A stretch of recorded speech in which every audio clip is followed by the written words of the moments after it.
Hey everybody, welcome back to On the Air with Derek and Julio. So today we're going to be cooking up something fancy, but easy. I'm going to make my interpretation of a Spanish paella, Puerto Rican style. So it has basic ingredients of a Spanish paella, but I can't not give love to my mom's cooking. So it has a little infusion of her in there as well. Which is really cool. It's quick, it's simple. It's a lot of chopping. So once you get all the chopping out of the way, it's easy. But you'll need about an hour. You can make this through the week. And it's perfect because you can take it for lunch for your next couple days or so. I like doing it and cooking my proteins separately. And then I will add what proteins I want throughout the week. But the rice is a great base. Yes, it is. So let's get into it. What are the ingredients that we're going to be using? Okay, so we have here 3 cups of Derek's bone broth. This is chicken. Yeah, and we'll do that in another episode too, like how we made that from beginning to end. But you gotta use traditional bone broth. Spanish paella is usually made with fish broth, but you can totally use chicken broth, or if you're doing a vegetarian version, you can do vegetable broth. I've done both. Cool. And then we have here 1.5 cups of bamba rice. This is a traditional paella rice, which is it's a short grain. And it's supposed to be not like risotto where it's very creamy. It's just supposed to be like a nice, like puffy little rice. And we got this bag in Barcelona actually, so it's very traditional. Very, very. And then we have here 1 onion diced. This here is my mom's little secret. This is sofrito for Puerto Rican people out there. You know what sofrito is. It's just a mixture of green peppers, cilantro, and garlic. And you just put it into a blender and you mix it all up. But this is a base for all of our cooking. And then here, this is something not traditional as well. I love mushrooms. I like the meaty flavor that mushrooms give. But this is something that we're gonna cook with the chorizo, which is right here. We have some chorizo here. And then we have some chicken thighs as well that's going into there. And we're also going to use some beautiful fresh shrimps that I have here, draining at the sink. And then we have another traditional thing for Spanish cooking is they usually make the paella over a fire roast, open flame. So what I'm doing here is using fire roasted tomatoes instead to give it that smoky flavor that you would traditionally have. So this is about 1 cup here. And then I have some. Knock that over. and then I have some beautiful peppers here. I like to use a mixture of different peppers. So I like some orange. I like color in my dishes. So there's some orange peppers in here, some red pepper, and I also have some jalapeno, which is also not traditional, but it's my version. Even though it's Mexican, I'm not Mexican, I'm Puerto Rican, but I love Mexican food, so it's a little combination of all that in here. I also have 3 garlic cloves minced. And, of course, you cannot pass any paella recipe without fresh saffron here. So this is saffron. And a little story about this little bit of saffron here is it's not inexpensive, I'll tell you that. This was $17 today at the grocery store for that. It's 1 teaspoon. You know we have like 5 containers of these. Yeah, but it's still $17. Okay. Well, I don't know why we buy more. I think we're shopping for a rainy day when we go into the bunker or something because we have multiples of everything in And it. if anyone knows me and Derek, all those multiple things that we have is from this guy because he likes to keep everything in places I never see it. So that's what it is. We have more than enough saffron. Which is funny because when we were in Barcelona doing a paella class, one of the instructors decided, and it was for shots of tequila, and he would ask a skill testing question, and then you'd have to answer the question. You'd get a shot. Whoever was named it first got a shot of tequila. So as soon as he goes, the flower grows, and I go, what's it called again? Saffron.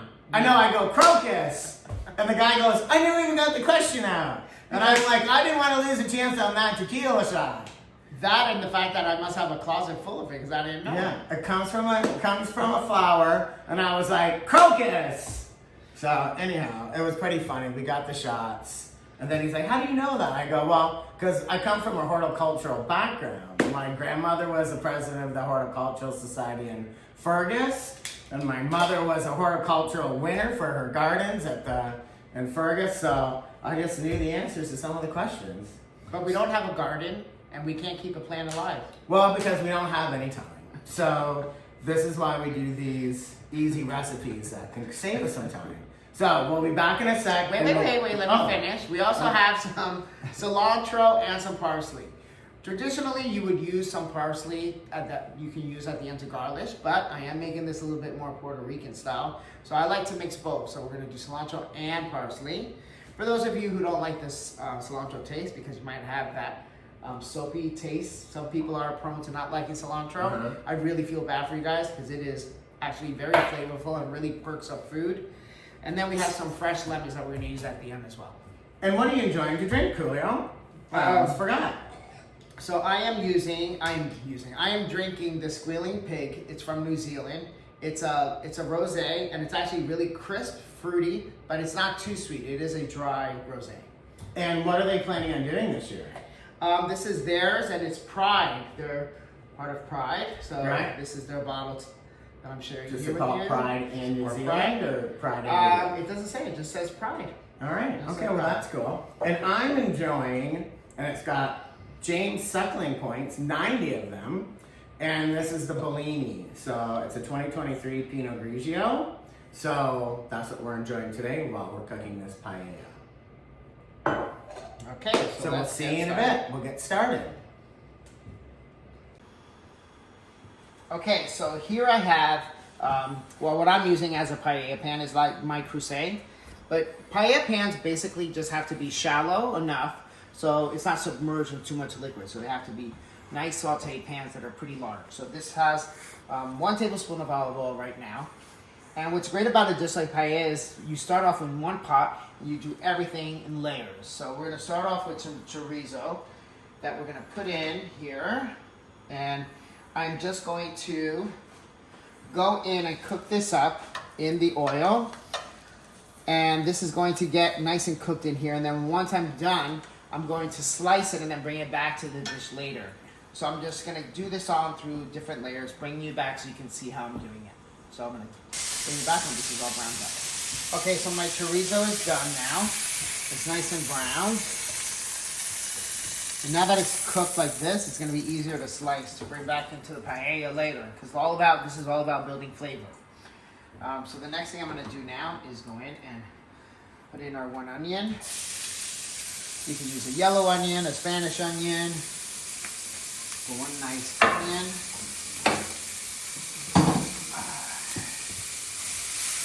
I'm gonna bring that around, and you want this to get translucent. Now, that brown that you see underneath, that's all flavor from the chorizo. So what's great about this dish is all that flavor is just gonna keep building and building.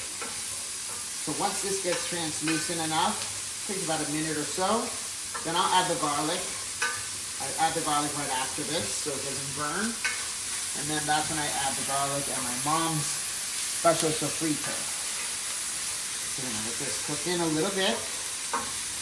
And we will come back in 1 second here. So now my onions are perfectly see-through. They have a great color from the chorizo. Now I'm gonna add my mom's sofrito in there. And I'm gonna add the garlic.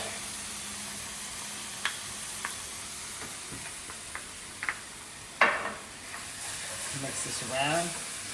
And what I'm gonna do now is another flavor profile. We're gonna add the chicken thighs. So I've taken these package of chicken thighs and I have chopped them up to make them smaller. So what you're gonna do is you're gonna cook this for about 2 minutes on either side. They don't have to be cooked through, they just have to be cooked 2 minutes on each side, then taken out, and then we'll bring them back later. Okay, so the chicken is now cooked 2 minutes on each side. So I'm gonna take it out. It doesn't have to be cooked through because it's gonna cook all the way through later. Also, I've added the bell peppers in now. Another building a flavor. Once all this is taken out, I'm gonna add my mushrooms. The reason I wanna add the mushrooms now, before the rice goes in, because I have the rice here waiting, is mushrooms hold a lot of moisture. So I don't want them to totally soak up all my flavor from the broth and everything that we've been building here. So I'm gonna add the mushrooms now, cook them through, so they don't get all the flavor from the broth that I'm gonna add later, which I need for the rice. So that's another tip there, is cook your mushrooms beforehand. So I'm gonna add the mushrooms in here. Push this to the side.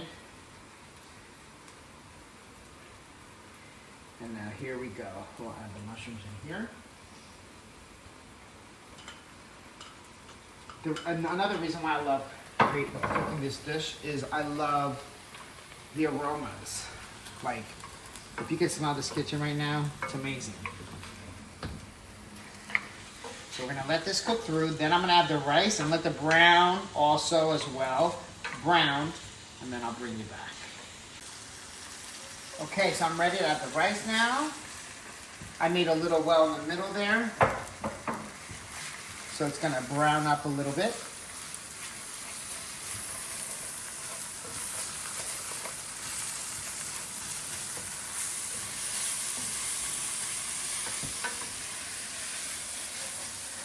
This was my favorite part, is seeing the rice kind of combine with everything.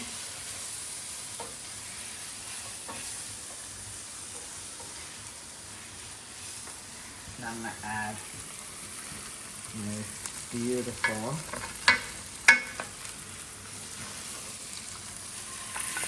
fire roasted tomatoes.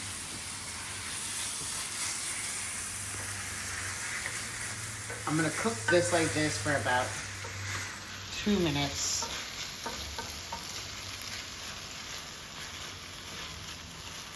Spreading this around a little, because one of the things once you start making the paella is you don't want it to, you don't want to keep stirring it. So I'm gonna add the broth. I'm gonna bring back the chicken and the broth. And the sliced chorizo. So I'm just spreading this around.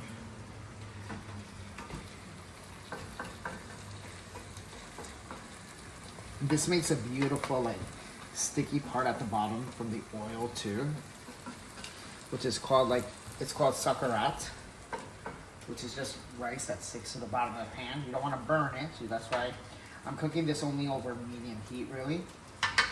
And I'm gonna add I have 3 cups here, so I'm gonna do about 1.5 ounces of this.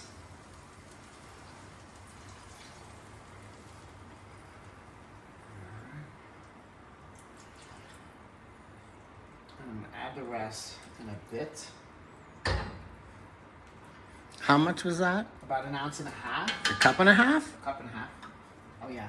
I'm thinking hair color. I'm a hair colorist. I'm like, I've been pretty good at keeping quiet here, but that one I couldn't let go. Now I'm gonna add the chicken pieces in there.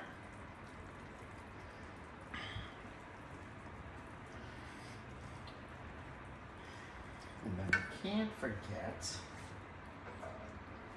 as soon as these chicken pieces in, I'm gonna add the saffron.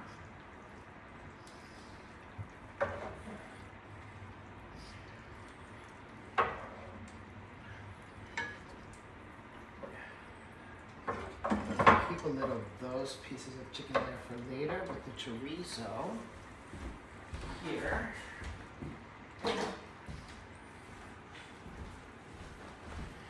Here goes my saffron.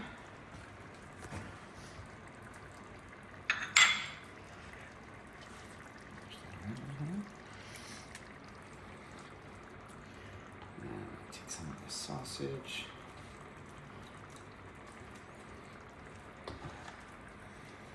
Little medallions that they're cut up for me. Oh God, that smell. I'm gonna leave some of these for the end there. Just add a little bit more broth. What you don't want to see is, because you're not covering this till the end later, when we do the prawns and the peas, we're gonna add some frozen peas to this too, which I forgot to mention in the beginning, but there are peas that go in with the prawns at the ends here. That's when we'll cover it. So right now we're just gonna let this simmer like this. This is the kind of boil that you want. This rice, that's just how it cooks. Most rice dishes you cover, but you're not gonna cook this until the end. So we're gonna let that do its thing. So I'm putting back some of the reserved chicken. And I've already put the reserved chorizo in there and across. So there's my chicken. I'm also going to add my prawns. Now the prawns, these are defrosted prawns. I leave them with the skin on because the skin holds a lot of juice and flavor. So you want that juice and flavor from the shrimp to go into this. I'm going in, placing them in. So the rice has already been cooking for 10 minutes. Another thing to notice is when the rice starts to poke through, that means that it's ready to do this part here is when you add the prawns and the peas. So you're gonna probably cook this for about 8 minutes. But what you're looking for is for the shrimp to become opaque.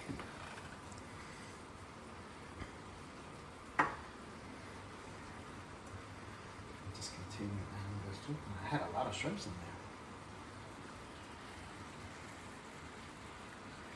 This is gonna be great. Okay, now I'll add my peas. These are frozen peas.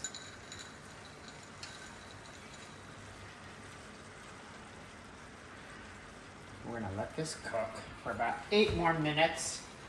But like I said, I'm waiting for this to become opaque, the shrimp.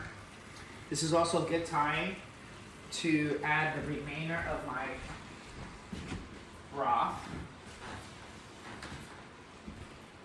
Oh, to the microwave. So what I did was I heated it through because I didn't want to put cold broth in because this has been cooking for a second there. I thought I drank it or something. So I'm going to put the remainder of my broth in there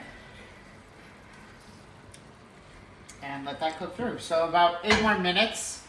Once it's all done, that's when I cover it with a lid once it's off the heat. So we're going to let this cook through for 8 minutes and I'll bring you back. How much broth did you start with? I started off with 1.5 ounces to start. No. 3 cups altogether. Then I did 1.5 ounces of it, so half. Then when I had the rest of the ingredients in, like the chicken, when I added the chicken, then I added another half a cup of the remainder, and then the remainder of that I heated up to add to the top here. Okay. But you have in total 3 cups of broth. Okay. Okay, so there's the dish now. This is after 8 minutes. So this is what you want to see. You want to see the rice puffing up above the liquid like that. You want to hear that little simmer going on as well. And you want the shrimp to be opaque. So that means that you can go in now and we're going to add a bunch of cilantro and parsley that I've chopped up. It looks like a lot, but don't worry. About maybe 3/4 of a cup chopped up. And then I'm gonna go in and put these lemon wedges into the dish.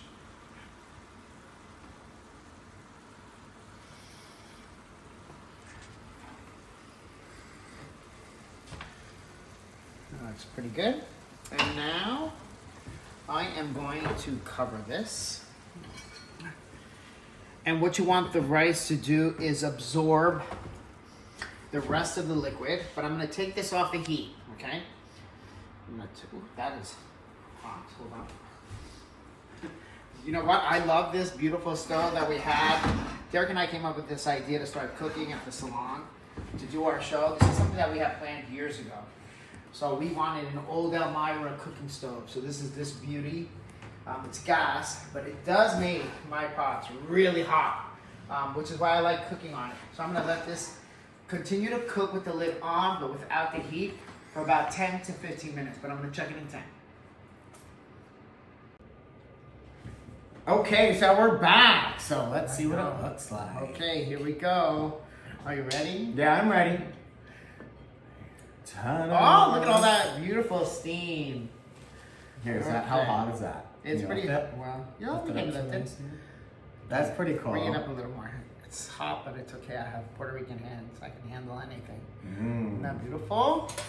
Beautiful. Looks good. I'll put some still pictures of that. My mouth is watering. Okay, stir that up. Just stir it a little. Stir it? Yeah, combine it Right. all. You gotta combine all that beautiful stuff. Yeah, there you Right. go. Yeah. This man, I've been with him for 20 Doesn't years. matter. He Having can't do it- anything neatly. I just want you to If know. I stir anything, it's gonna fall on the It's side. all over. And you know what? I cooked this whole dinner tonight for you guys and managed to clean everything. Everything is clean. This man could never do anything It's like because I'm creating art. Here, you want to try? that. That's The good. chorizo's spicy. Okay, Now, a few things to know about this dish. Oh my god. Okay. Because we're building flavors in this dish, you don't need to add salt or pepper. If you're someone who likes salt and pepper, remember, do it at the end because the chorizos already have that in there when they created it. And that gives a lot of flavor. And my we built, broth. and his broth that he made has a lot of salt and pepper in there as well. So it's made with great ingredients, which is what creates dishes like this. For me and Derek, it's about cooking with a lot of flavor. That's for me, because I love a good flavor base. Yeah. And I think the fun part about cooking too is the journey on knowing what spices go with what. Because in the beginning, I was always like, what goes with what? What flavor combinations work good together? It's Right. like basil and tomato and basil, or tomato, basil, and mozzarella cheese. Like, what flavors go with what? So that was part of the whole journey, going to different places and trying different taste, sensation, and different flavors. But this is packed full of everything. Yeah. And you've got the chorizo, you've got the shrimp, you've got... And that rice is perfect. I don't know if you can see Yeah. it from the video, but it's got that nice little puffy texture to it. It's kind of, just fluffed up a little. It's not Yeah. creamy by any means. It's not supposed to be. But the other thing to know about the rice too, this bomba rice, is you don't want to rinse it because you need that starch. And I forgot to mention to that in the beginning of the video. But this is one of my all-time favorite dishes that I love to make because it's a combination of something my mom would do and something that I would do based on my travels with Derek and everything to Europe. So I hope you enjoy this dish as much as we do. And I hope you enjoy the wine as well. Cheers to episode number 2. Yeah. Bonsoir, mon ami.